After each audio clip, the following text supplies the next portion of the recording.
We're not a state. We don't control the DC National Guard. We don't have senators or full autonomy. Limited home rule gives the federal government the ability to intrude on our autonomy in many ways. I've said before, and I'll repeat, that I believe that the president's view of DC is shaped by his COVID-era experience during his first term. And it is true that those were more challenging times related to some issues.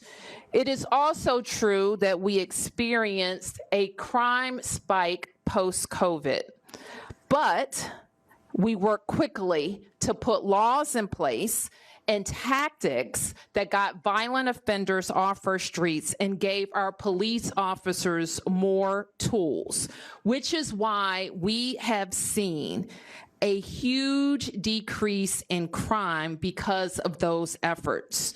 We have been able to reverse that 2023 crime spike. This year, crime isn't just down from 2023, it's also down from 2019, before the pandemic, and we're at a 30-year violent crime low. We're not satisfied. We haven't taken our foot off the gas, and we continue to look for ways to make our city safer. We know, however, as most have heard from the president's press conference, that he has prerogatives in DC unlike anywhere else in the country, including his authority given by our home rule charter to require the mayor, to require me, to supply services of the Metropolitan Police Department. And he also has control and the ability to deploy the National Guard. But let me be clear, as our home rule charter is also clear, and the president's executive order restates.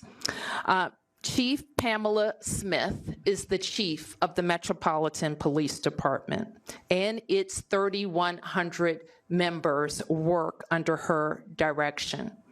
The Home Rule Charter requires the mayor to provide the services of MPD during special conditions of an emergency, and we will follow the law. Though there's a question about the subjectivity of that declaration. In fact, the chief has already provided a high-level liaison and point of contact with the federal government and made those initial contacts. The executive order is also clear that the president has delegated his authority to make requests of us to Attorney General Pam Bondi. I have reached out to Attorney General Bondi and hope to schedule a meeting soon. My message to residents is this. We know that access to our democracy is tenuous. That is why you have heard me and many Washingtonians before me advocate for full statehood for the District of Columbia. We are American citizens. Our families go to war. We pay taxes and we uphold the responsibilities of citizenship. And while this action today is unsettling and unprecedented, I can't say that given some of the rhetoric of the past, that we're totally surprised.